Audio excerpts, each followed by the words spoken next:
أعوذ بالله من الشيطان الرجيم. بسم الله الرحمن الرحيم. I seek refuge of Allah from Satan the rejected. With the name of Allah, blessings of Allah, we begin this Taleem talk. And I would like to make one other dua just for this particular Taleem, and that is that we seek refuge in Allah from worry and grief, from incapacity and laziness, from cowardliness and miserliness, from being heavily in debt and being overcome or the tyranny of men. So, Assalamu alaikum, peace and blessings be upon you. Today's topic for this particular Taleem was given to me by my children in a rough way.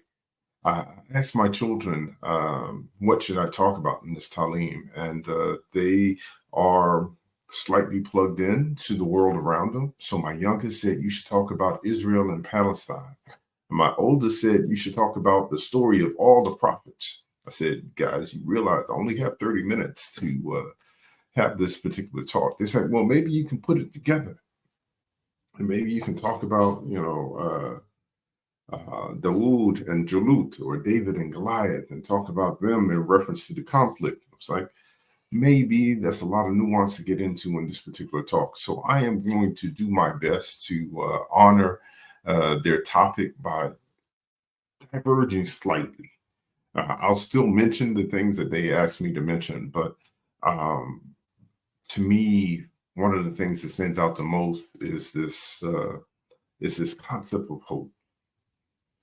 And the Audacity of Hope comes from a title of a book from former President Barack Obama. And his book, The Audacity of Hope, helped catapult the then unknown Illinois senator into the national spotlight. And the Audacity of Hope laid out ideas that would become the foundation of his presidential campaign. The book had three main points that it tries to get across. And the first point is that despite the political differences, all Americans share a core belief in community and freedom.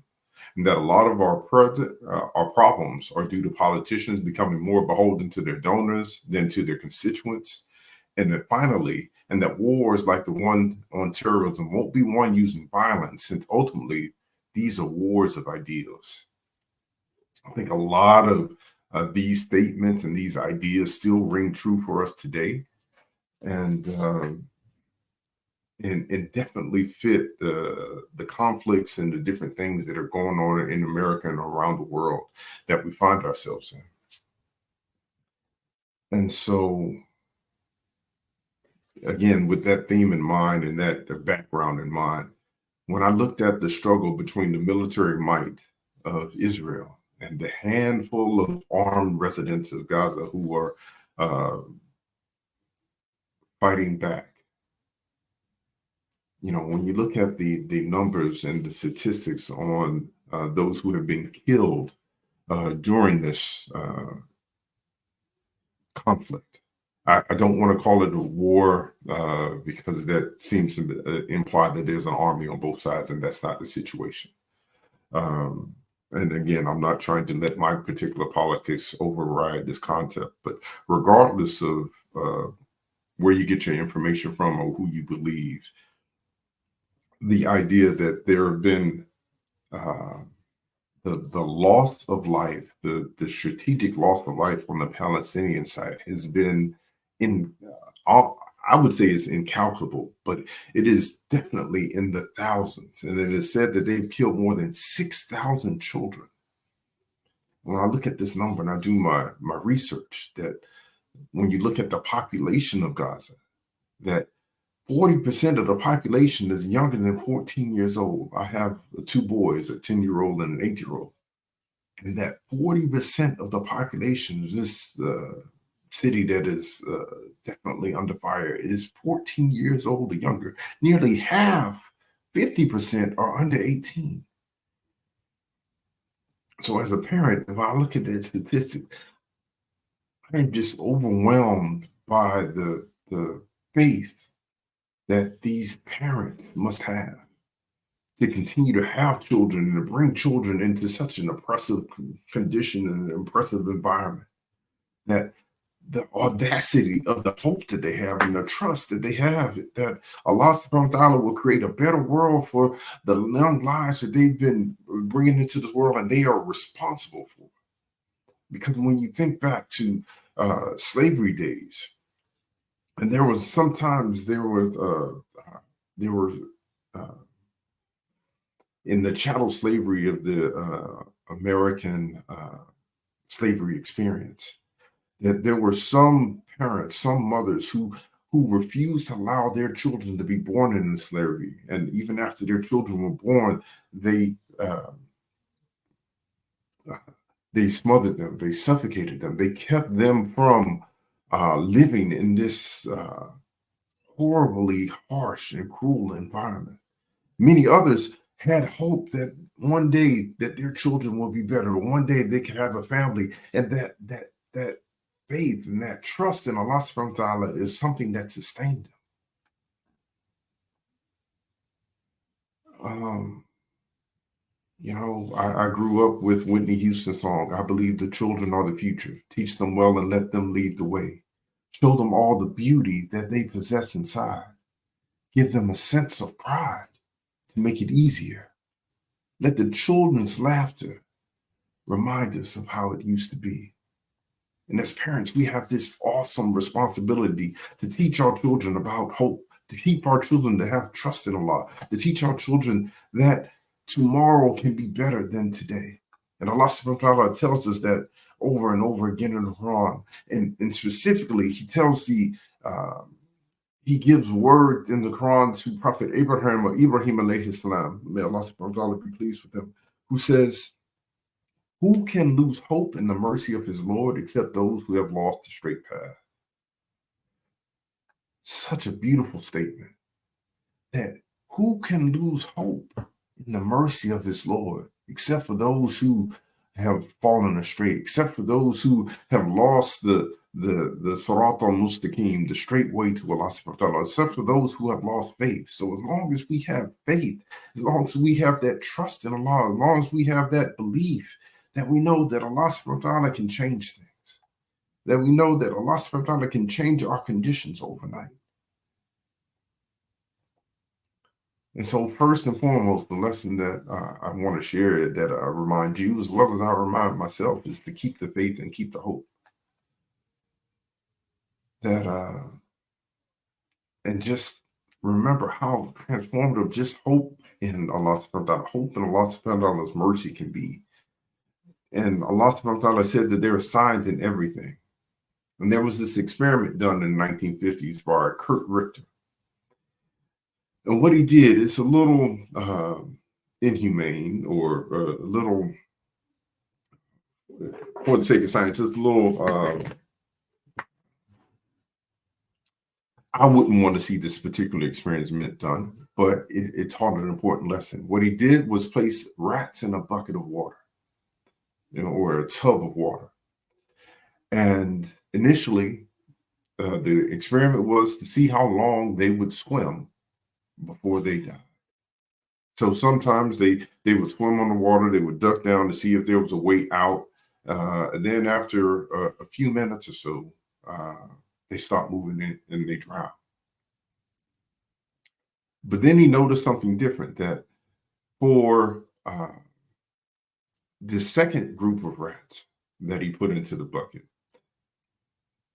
just before they would get too tired, he was watching them. He would watch when they get tired and they stop. He'd go in and save them. And just that simple saving interaction, take care of them, help them out, take them out of the water so that they can breathe again, so they can rest. But then he put them back in the water.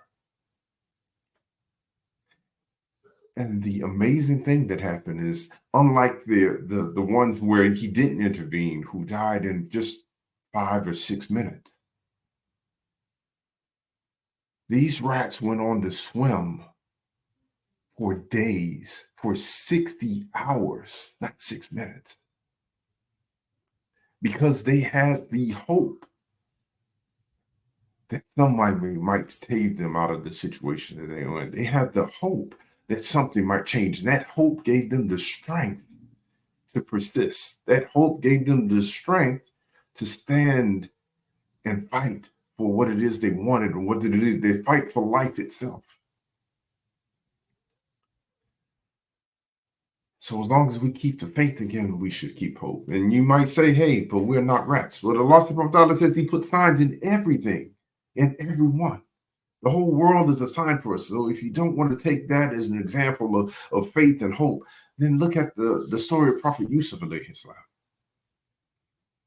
Prophet Yusuf, who was given a dream that one day that he would be in the forefront with his brothers and his family prostrating, and he would be in the lead. He would be in a position of power, and his family would be thankful for his place, that they would be prostrating themselves to him in a way. But if we know anything about the story of Yusuf or Prophet Joseph, that you know it takes a long time for him to come to fulfillment of that dream. And I would wager to say, if he didn't have that dream, if he didn't have that belief, if he didn't have that inspiration, that hope, that trust, he might not have chosen the path that he might have faltered somewhere along the way. Because remember, in the story of Joseph, he was thrown in a well by his brothers who were trying to get rid of him so that they can get their father's blessing. And then he was sold into slavery. And then being sold into slavery and raised in the house of Aziz, when he came into his own, the wife of the Aziz, or the leader, tried to seduce him away from his good character, his good moral character, tried to get him to do something dishonorable, tried to get him to do something that he knew would displease Allah subhanahu wa ta'ala. And instead of falling into that trap, he chose to go to jail. He chose to give up his physical freedom so he can keep his mental and spiritual freedom, so he can keep his mental and spiritual loyalty, so he could remain true to the Sirat al-Mustaqim, where he can remain true to that innate excellence that Allah subhanahu wa ta'ala has placed within us all. What are we willing to sacrifice to remain true to our beliefs, remain true to our faith, remain true to our creator, our guardian, our evolver, who created us bi ahsani taqweem, in the best mold and structure? He didn't make any mess. He made us with a destiny for us to go out and pursue, a destiny that is destined for us alone. That if we don't do it, then no one else will. Not in the same way. Each of us, as individual as a snowflake, has a place and a purpose in this earth.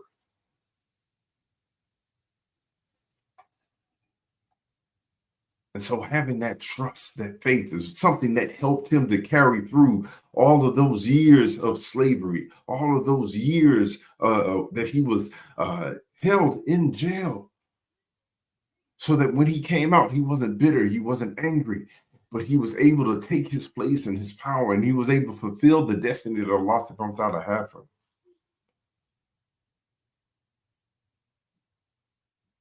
And I know lots of other men, my father being one of them, who it took them being incarcerated, giving up their physical and freedom, for them to find the obedience necessary, for them to find the path to righteousness, for them to find the Sirat al-Mustaqim.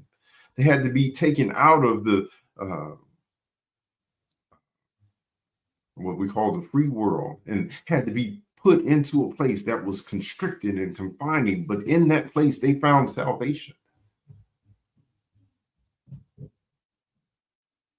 So sometimes, another thing about this beautiful having trust in Allah, sometimes the answers that we're looking for don't quite look the way that we would expect them to, but it is a way that Allah subhanahu wa ta'ala answers prayers. And the next point I would like to make is that Allah subhanahu wa ta'ala's mercy is boundless.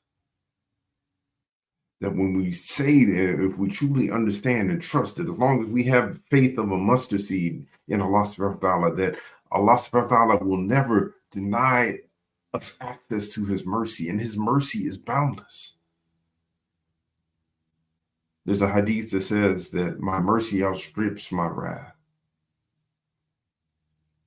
And there's another beautiful hadith that says, a couple of them I want to say. that on the day of Yom Kippur, when all accounts are due, on that final day, on the day of judgment, God says he made one mercy, he split mercy into 100 parts, and he held 99 parts of it back. And he only sent one part of that mercy down here on earth for the creatures to show mercy to each other. And that mercy that he heard, just that one part that of mercy is such that a mare will lift her hoof over her foal, fearing that she might harm him. That a mare will pick her foot up and not step on her child for fear of harming their child.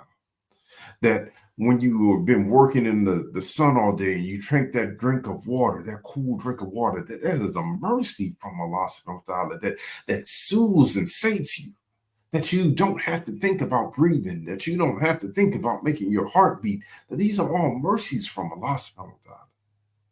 And all of these mercies is just one part of the 100 that Allah subhanahu wa ta'ala separated mercy into. And he held 99 parts for the day of Yom Kippur, so that we can all be beneficiaries of Allah subhanahu wa ta'ala's mercy, the other 99 aspects of it. And there's a beautiful hadith that says that if you bring your sins as tall as the heavens with sincere repentance in your heart to Allah subhanahu wa ta'ala, that he will forgive you. So we have to have that faith, that trust, that the belief that Allah subhanahu wa ta'ala's mercy is boundless, that he doesn't have to just give it to one person or another person. He doesn't have to have either or. Sometimes we get locked up in these ideas and these concepts that I've got to get mine and at the expense of somebody else's. But God is Al-Ghani, the enricher. He is Al-Washid.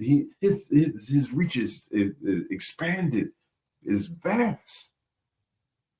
You can get yours, and you can get yours, and they can get yours, and your children can get theirs. That there is no reason why we can't all pray to Allah subhanahu wa ta'ala and all get benefits and blessings of the dunya of this life and the benefits and blessings of the afterlife. We just have to remain faithful and have at least that faith of a mustard seed.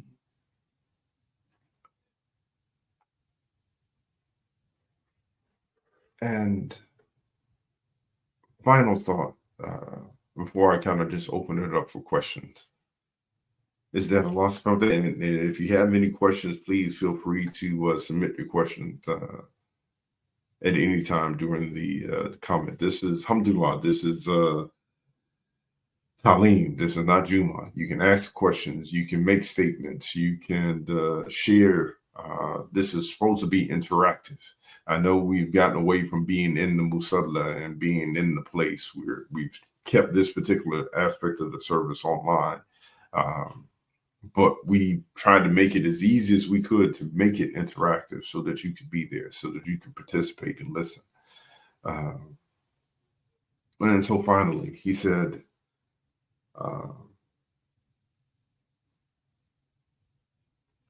the aspect of mercy that I'm talking about, the aspect of destruct, this aspect of hope in Allah subhanahu wa ta'ala means that you are willing to ask Allah subhanahu wa ta'ala for what it is that you need. We see Sulaiman, alayhi salam, when he said to his Lord, "My Lord, give me and grant me a kingdom such as will not belong to anyone after me. Indeed, you are the bestower," calling on Allah subhanahu wa ta'ala by his names, by his attributes. And he was granted that particular dua. Zechariah, alayhi salam, asked, he said he and his wife were old and they did not have children. They've been waiting so long for children. He said, "My Lord, do not leave me alone with no heirs, while you are the best of inheritors." What are the things? It means to inherit, that you are the best of inheritors. So please give me a child. And they gave them a child, Yahya, John the Baptist, translated, that no one had been given that name before. That these are some of the benefits and blessings. Oh, it can go on and on and on about the du'as that the prophets made. And you and I both know that we have made some du'as, that we may not be here today if it wasn't for the prayers of our mothers and our grandmothers, or our grandfathers and our brothers and sisters, that we may not be here if not for those prayers and those du'as, for someone calling for intercession on our behalf to change the trajectory of our lives, or to give us hope at the right moment so that we can continue to struggle forward to get to where it is that Allah subhanahu wa ta'ala destined for us to be. And so that's my main topic for today, my dear brothers and sisters. Again, I open it up the floor for comments and questions. And again, for those of you who are just joining us, this is just a brief reminder and a conversation about the audacity of hope, and how having hope is a powerful motivator, is a powerful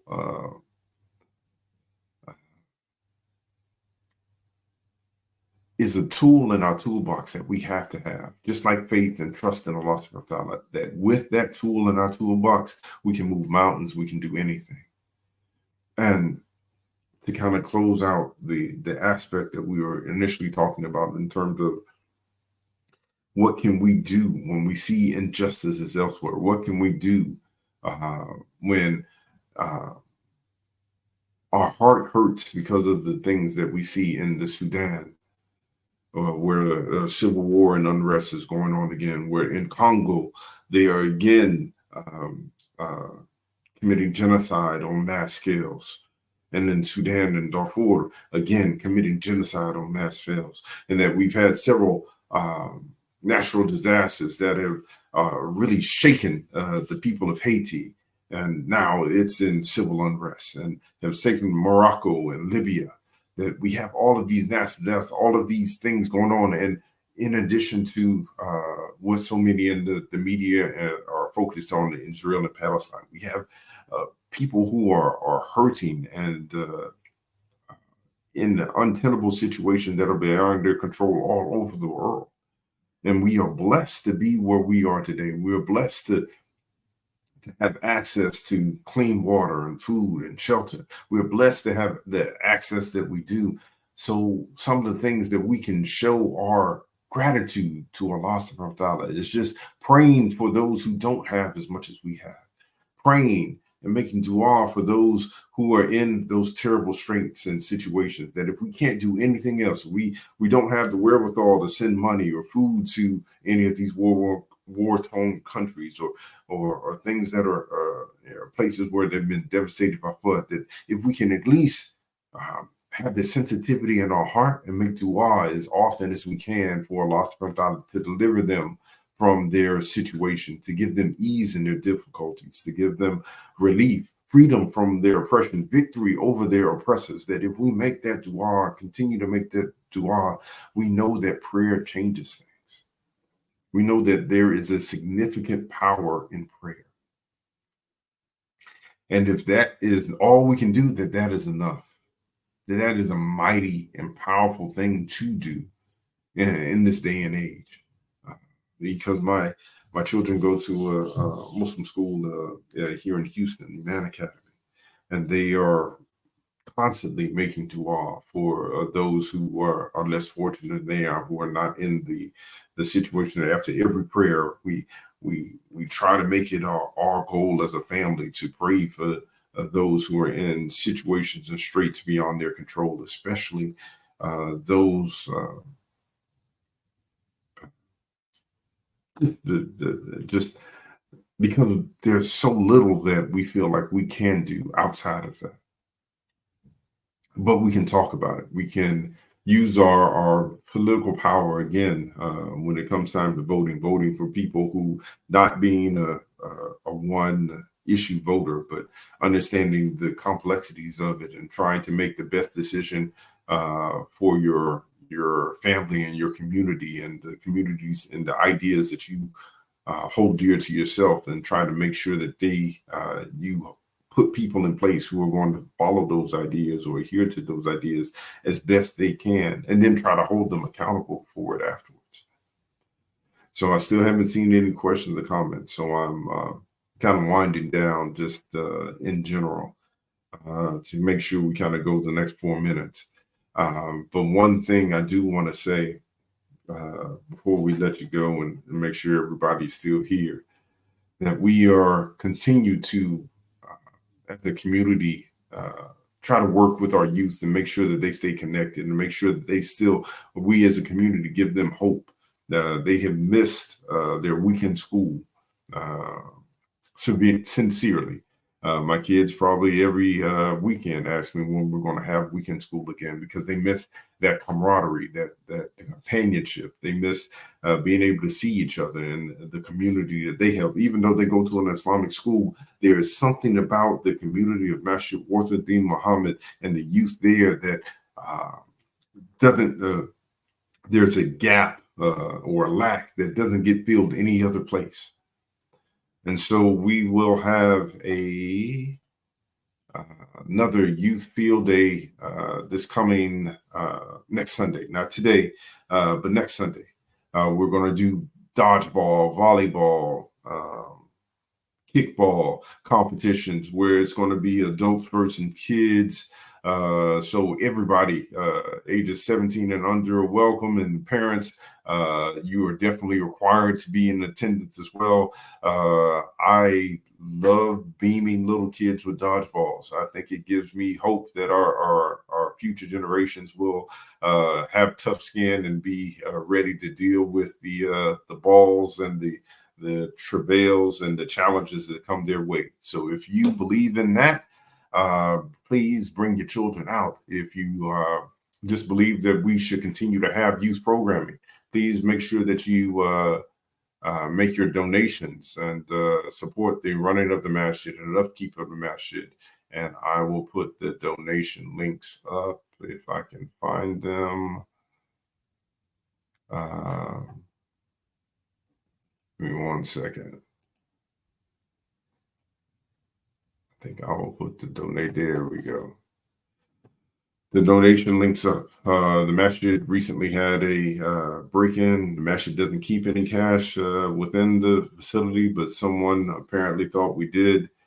So we need your help and your support to increase the security, to fix some of the cameras and put better locks on the doors and the zakat and donation boxes. So if you are able, again, please make your donations felt. And we'll go ahead and close with, let's see. All right. Assalamu alaikum wa rahmatullahi wa barakatuh. My dear brothers and sisters, we see you all, and thank you for watching. Thank you for listening. Thank you for your continued support. And we'll close with dua, and then we'll have another group of announcements as we conclude the program. Trying to make sure I find the right set of announcements. All right.